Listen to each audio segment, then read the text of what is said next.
চাকরিতে কোটা বাতিলের দাবিতে টাঙ্গাইলের মৌলানা ভাসানী বিজ্ঞান ও প্রযুক্তি বিশ্ববিদ্যালয়ের শিক্ষার্থীরা সকালে বিক্ষোভ মিছিল বের করেন। এক পর্যায়ে তারা ঢাকা টাঙ্গাইল মহাসড়কের আশেকপুর বাইপাস এলাকায় সড়ক অবরোধ করে স্লোগান দিতে থাকেন। এতে ঢাকা ও উত্তরাঞ্চলমুখী শত শত যানবাহন আটকা পড়ে, দেখা দেয় তীব্র যানজট। অপ্রীতিকর ঘটনা এড়াতে মোতায়েন করা হয় পুলিশ। এদিকে একই দাবিতে বিক্ষোভ হয়েছে রাজশাহী বিশ্ববিদ্যালয়ে। সকালে কয়েকশো শিক্ষার্থী মিছিল শেষে অবস্থান নেন বিশ্ববিদ্যালয়ের মূল ফটকের সামনের সড়কে। এতে বন্ধ থাকে যান চলাচল। কোটার কারণে সরকারি চাকরি প্রত্যাশীরা বৈষম্যের শিকার হচ্ছেন বলে দাবি তাদের।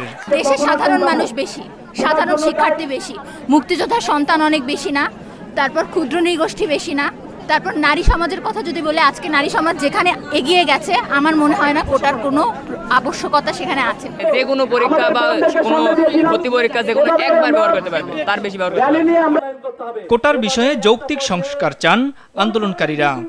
নির্বাহী বিভাগ এত বুদ্ধিজীবী আইনজীবী থাকতো কেন এমন তারা পরিবর্তন দাঁড়ি করলো? আমরা তো কোটা বাতিলের দাবি জানাইছিলাম না, কোটা সংস্কার এটা তো মাননীয় প্রধানমন্ত্রী তো ঘোষণা দিয়েছিলেন। ফলে ওনাদের আসলে ভুলের জন্য কেন শিক্ষার্থীরা আসলে সাফার করবে? আমরা আমাদের দাবি আদায় না হওয়া পর্যন্ত আমরা ক্লাসরুমে ফেরত যাচ্ছি না, আমরা সকল ধরনের ক্লাস পরীক্ষা বর্জন করছি। কোটা বাতিলের দাবিতে ক্যাম্পাসে বিক্ষোভ করেছেন জাহাঙ্গীরনগর বিশ্ববিদ্যালয়ের শিক্ষার্থীরা। বৈষম্য বিরোধী ছাত্র আন্দোলনের ব্যানারে সমাবেশ থেকে 2018 সালের পরিপত্র পুনর্বহালের দাবি জানান আন্দোলনকারীরা।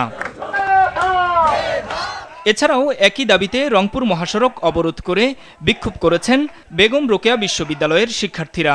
দুপুরে ক্যাম্পাস থেকে মিছিল নিয়ে নগরীর মডার্ন মোড় এলাকায় ঢাকা রংপুর লালমনিরহাট মহাসড়ক অবরোধ করেন তারা। নূর মোহাম্মদ, মাছরাঙ্গা নিউজ ডেস্ক।